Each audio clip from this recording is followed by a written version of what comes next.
ine dzidziso ine nhungamiriro yekuti pagwarare upenyu ndipo patinoona ana sekuru vedu ari masvikiro nemapositori topa kumatenda. Tinokukwazisai mhuri yeZimbabwe kusangana kwatiri kuita mune chimwe chirongwa nhasi rarimwe zuva. Hanzi nhasi uri kufara mangwana unenge uchisuwa, nhasi uri kusuwa mangwana unenge uchifara. Upenyu ivhiri hunoti nhasi uri kutsika mutara mangwana uri kutsika mumadhaga, mangwana uri mumatombo. Ndo kufamba kwazvo. Dai vanhu tikakwanisa kuadjusta kuti tichiziva kuti ndo zvauri upenyu, hapana chatingaite. Rangu zita ndinonzi Andrew Neshamba. Muli Zimbabwe ngiyalibingelela, ngiyathemba lapha elikhona likahle, ngiyathemba lapha elikhona impilo zenzihamba kahle. Njengazonke izikhathi ngiyalitshela ukuthi nxa singekho right liyafonela iDrewmas media siza ukuthi kunokuhlupha sikwanisa ukulincedisa lapha esikwanisa ukulincedisa khona. Ibizo lami nginguChiyera. Nasi muri yeZimbabwe tauya nenhau inosuwisa. Ndinofunga vanhu munotondera nyaya yatakapedzisira kuburitsa yaNomatter, uya aive nemwana akaremara. Nomatter wacho amai vacho ivavo vashaya.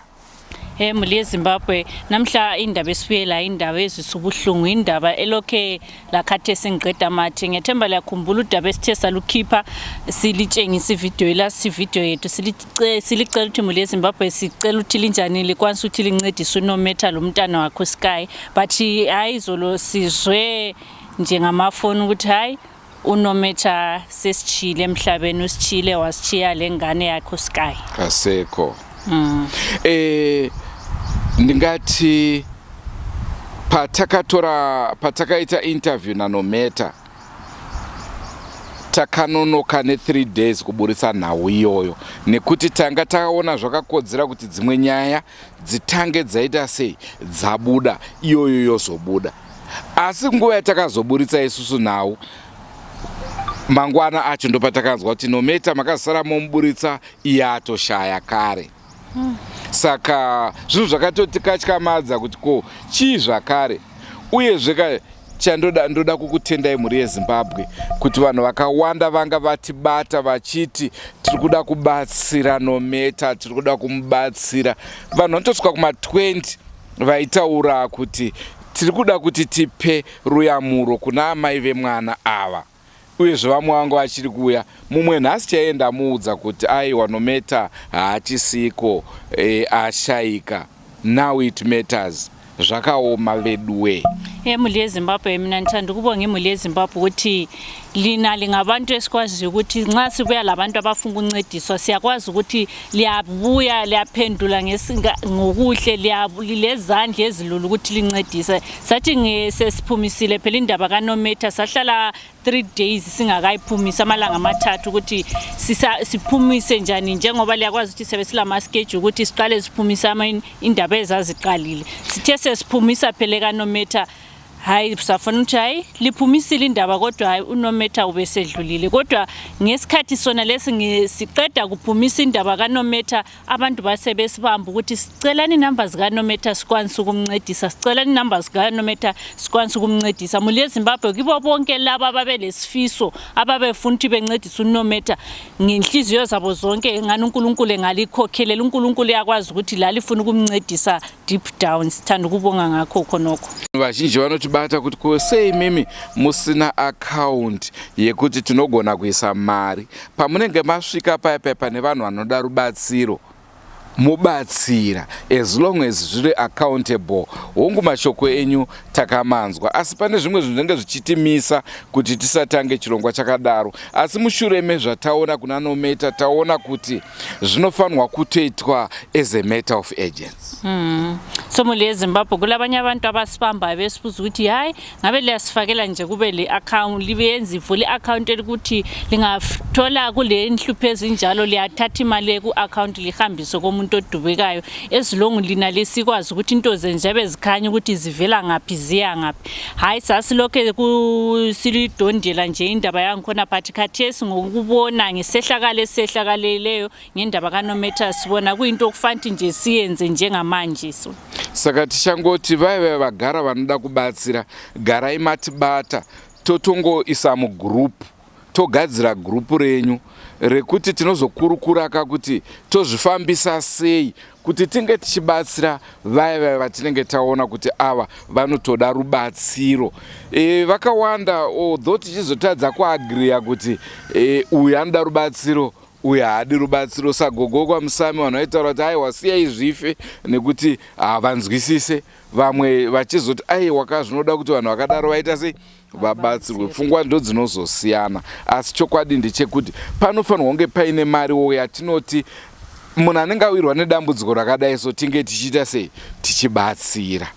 So mule Zimbabwe ngiyakwazi ukuthi kubakhona abafuna ukuthi bencedise abantu sizathi ukuvula account yangikhona laba abafuna ukuthi bencedise abantu bekhipha izimali sivule le group yokuthi sihlale phansi phela sibe sikhulumani sonke sibe sihlanganisa amakhanda ukuthi nxa kungavuka indaba efuna ukuthi njani iyencedwa ifuna imali sibonisana ukuthi hayi lo ulenjani uyangeqiniso ufanele njani encediswe lo kufanele encediswe lo kafanelanga encediswe ngoba ngiyakhumbula kule ndaba yemsamo abantu babesithi hayi umlo asingeke asikwanisa ukuthi sincedise umuntu oloyayo kanjani khonokho kuyenzayo ngakumncedise thina angeke sikwanise. So kulezinye indaba esiyabe sikwazi ukuthi hayi lo ufuna uncediswa hayi lo gadle lokho akulimayo. Chiera valoyi vamuloyile andabva nangofunga hangu kambo ikako kanotaura nezvekuroyana. Asi chatingati panhau yaNomatter tisatabuda mairi chanyanya kuti suwisa isusu munoona ndonguva dzisi dzatogara chitaura kuti isusu hatisi n'anga hatisi masvikiro hatina mweya wokuprofita. Chatinongoita isu kutora nhau semamiriro ainenge yakaita. Nomatter ndiye akatishedza patakaenda kwaari tichitaura naye takaona ari munhu kwaye ari munhu anoda rubatsiro. Asi nhasi uno ndiri kuona pane mapepanhau ari kunyora kuti Nomatter anga ari drug addict. Zvichinzi condition yemwana uyu yakatobva panhau yekuabhusa madrugs. Unoti kudii naye nyaya iyoyo? Ini nyayo endruka ndine inogona kuti chokwadi handi but inini semuteeri weDrewmas media ndoti kana ndakateerera nyaya Nomatter kati ndakatora 10 months ndichida kuita mwana. Saka handizivi kuti pakufamba kwavo vakafamba sei kuti vewane mwana. Pakaoma. Pane madrugs nekuti akaenda kunogadzirwa kuti awane mwana chakaitika exactly. Saka zvinogona kuti nyaya yacho iri 50-50. Ameno asi chokwadi ndechekuti Nomatter hachisiko uyezve takuchinetseka manje kuti ko zvichazova sei kuna Sky mwana wake zvazomira sei kana vana chiremba vaitombotaura kuti mwana uyu terminate life yake iye achiramba. Nhasi ndiani achamirira mwana kuti anga achirarama? Kune vari kumhiri kwemakungwa vari kuti aiwa katikaziva hedu kuti mupenyu uye zvari kuchengeterwa kupi tinokwanisa kuramba tichibatsira semabatsiro atanga tichiita mama wacho. Amen. Mule Zimbabwe namhlanje sithe sivuka nje sabona nje sokula maphephandaba ade sebhala ukuthi Nomatter ubhubhile but kade engumuntu lo anade enjani esebenzisa izidakamizwa. Angikwazi ukuthi liqiniswa kumbe ngamanga kodwa thina esikwazi ukuthi sikhamba sisiya kuNomatter ngumuntu nje wasitshela imbali yakhe sitshela ngokuthi ezefike lapha khona kwayenzakalani singazi ukuthi kulento ayesifihlele kodwa thina sikwazi khonokho ayesitshele khona yikho esasikukholiwe sathi yikho kwenzakalayo but kungasenani sengani umoya wakhe sengane ngalala kahle ngokuthula. Into esisele kuphela mule Zimbabwe ukuthi uSky uzasala lobani uSky ngubani ozahlala laye nxa wayesehluleka ukuthi umama wakhe ehambe ehlala laye abantu nxa rent abantu bemiyala asazi ukuthi nxa umama engasekho uyabevikelwa mbani. Okunye olokhe kusizisa ubuhlungu ukuthi wathe umntwana esezelwe ama-doctors ukuthi babem-advise ukuthi njani asibulala umntwana ngoba kasoze ephile kahle. Manje sisakwazi ukuthi impilo yakhe isiphelele lapho umama akhe efile na. Asakwazi muleZimbabwe. Zvinobva zvandifungisa kambo kaJames Chimombe kanonzi kuda kwashi. Kana musingakazive tsvagai paindaneti munokaona mumbokaridza. Kambo ikako kanoita kuti usvike masituations akaita saiwaya. Muri Zimbabwe ndofunga ndonhau yatanga toda kuti titaure nazvayo pamusoro paNomatter. Asi zvichemo zvenyu zvakasvika zvekuti dzokerai chiredzi kure vedwe kuchiredzi kukabvunza vanhu vekuchiredzi kuti ubve kuno kuHarare uchiti uri kunoona gogo nekudzoka hazviite. Chiripo ndechekutongoti unoziva kuti nhasi izuva rekufamba unosvika worarira ikoko, mangwana izuva rekubasa, kuswera mangwana izuva rekudzoka. Saka unototarisira 3 days or more kana wafunga kuenda kwana gogo shumba yaonda. Asi zvido zvenyu kunyanya tiri kuzoenda ikoko, ndinofunga mangwana kana kuswera mangwana tikupeika update yekuti zvamira sei kune genga redu rekabva kumvura riya uye zvetanzwa kuti chakabvondoka futi pa bridge pa border redu neSouth Africa. Hanzi kune mudzimai aichengeta mari yacho inge isina nyatsochena here, saka akaisa minzwa mumba kuitira kuti vanhu vasapinde mumba make. Mangwana acho hanzi imba yakafuma yazara maziminzwa. Saka ndonhau yatida unoona kuti ichokwadi here, ichiriko here minzwa yacho, chii chakaitika, iye anoti kudini nhau yeminzwa iyoyo. Muende uko. Paita mari shumba. Paita mari ndoziva kuti imimi panhau dzekuzoti ko ndipewo kaimwe yacho tikazopedzisira taine masanzo eminzwa kunokumba. Hazvibude chera hamuende. I declare no. Tichataura mumba nyaya iyoyo, handidi kuita nharo pamberi pemhuri yeZimbabwe. Mhuri yeZimbabwe plus mirai ndikuudzei chera musati maendera mberi. Ini pane zvinondishamisa mhuri yeZimbabwe. Hamenoti ruchiva kwandiri here kana ndichifamba nemota yangu ndina chera, unoona rodhi yakazara zvimabhebhi, ndiri ndega, hakuna kana anomisa, hapana. Kana uchifamba neni kunongona zvimabhebhi murodhi zvichingomisa, nditakureiwo uti dai chera dasipo. Zvakaoma mhuri yeZimbabwe. Zvakaoma. Indaba esesilayo indaba yokuthi sizathu kubela ngale echiredzi. Mhuri yeZimbabwe abaningi babelokho besibuza ukuthi kuyinokho kwenzakalani ngendaba yechiredzi. Abantu labana babuyela usebengaphi isigaba sabesebekiso. Hayi ushumbuza ukuthi kubuyela nje bangabali imizulu uthi hayi mina ngiyasala, hayi ungasenani ngizathu kulalela ubaba womuzi ngisale. Ase munhu ari kufamba rwendo ndiri kuitira kukupai mukana wokunyasogadzira mabhegi achipekwa. Ini ndichienda hangu kupi? Kuchiredzi. So mhuri yeZimbabwe indaba elifanele ikhangelele indaba kagogo ukuthi i-update ukuthi sebengaphi labana abantu ababethethwe ngazinjuzu, sebengaphi labana abantu abathathu abakhitshwa ngugogo. Lenye indaba okufanele ikhangelele indaba yokuthi khanya kulomunye umama wayelemali yakhe eningi, so but imali yakhe yayingasomali liyane right, yena wayesefaka wasebiya ngani indlu yakhe wayeseyibiya ngameva. Uthe seyibiye ngameva, hayi angikwazi ukuthi kwinokwenzakalayo, indawo yonke sigcwele ameva nje. So sithina njenge-Drewmas media sifuna ama-V11 sifuna ukuthi sifike khona ngale sibone ukuthi akhona yini ameva nxa engekho bese ma-V11 wabva wandidzosa kuma-elections. Akuya futi kama-elections aya motozvibata, musaurayane zvisina musoro. Munhu akakosha. Saka ukada kuti Andrew ndewe Dynamos wondiuraya, chera ndewe Highlanders wourawa, zvinofamba here? Ko tinosara tichitongana.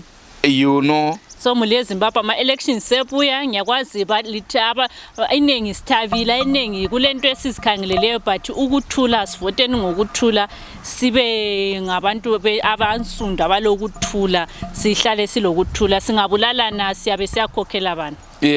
Uyezve road yatiri kunanga kai chera yamusiri kunanga yandiri kunanga inini ndiko kwana Rowai tobva tavapa futi update ndo kwana kana muchirangarira R&K sounds mwacho ari pabridge another level itarisirei zvakare.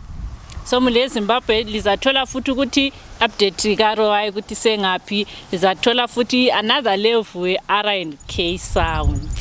Saka masvingo tiri kuyako, chiredzi tiri kuyako, kubridge ikoko tichatombosvikawo Mesina ka nengosipo ndati pamwe ndingokutengerawo ka anto munotenga muuya nazvo.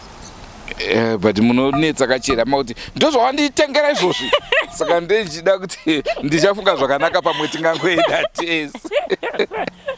Senguva dzese muri yeZimbabwe, don't forget to subscribe to Drewmas Media. Drewmas Media taking you to another level. Nhasi chera mamusina kutaura zita renyu, rangu ndinonzi Andrew Neshamba. Inini ndinonzi Chiyera. Konai Chiyera, ndine mubvunzo. Kwe munogogara pamba pana shumba muchingonzi Chiyera. Saka ndofanira kuti ini ndonzi shumba yaSimba.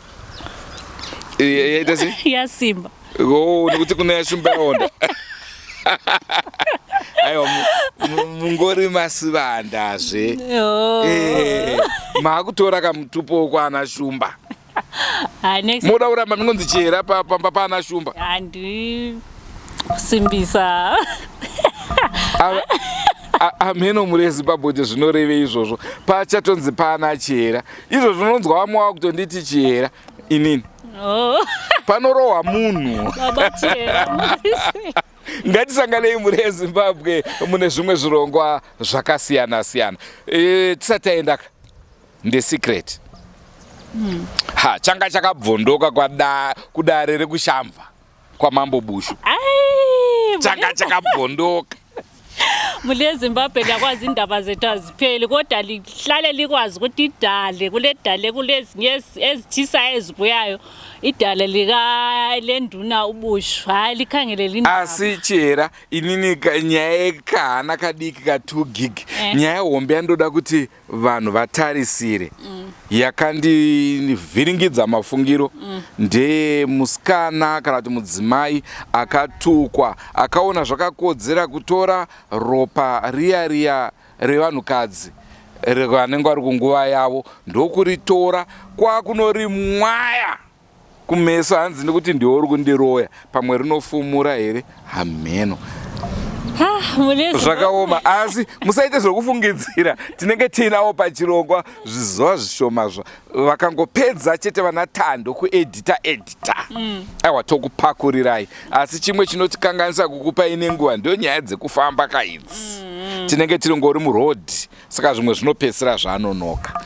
So mule yeZimbabwe hlalani ndikhangelele indaba ezitshisayo ezibilayo ezivele Drewmas Media sikupakulela zwi. Uya anokunetsa stereki woku UK anonzani? Ani Shingi. Shingi. Kuna Shingi kozoita ndiani futi munhu? Nagire. Chiyera vaudze kuti hanzi neni hokoyo. Shingi Neshamba hanzi na Shingi hokoyo hanzi chi mati. Goodbye my friends. Goodbye my friends. Wakamboonana tichazoonana nerimwe zuva hama dzangu. Goodbye my friends.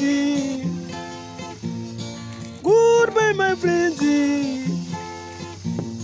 Wakamboonana tichazoonana nerimwe zuva hama dzangu. Ini ndokwenda kubasa kwangu. Iwe makiwe mkaranga.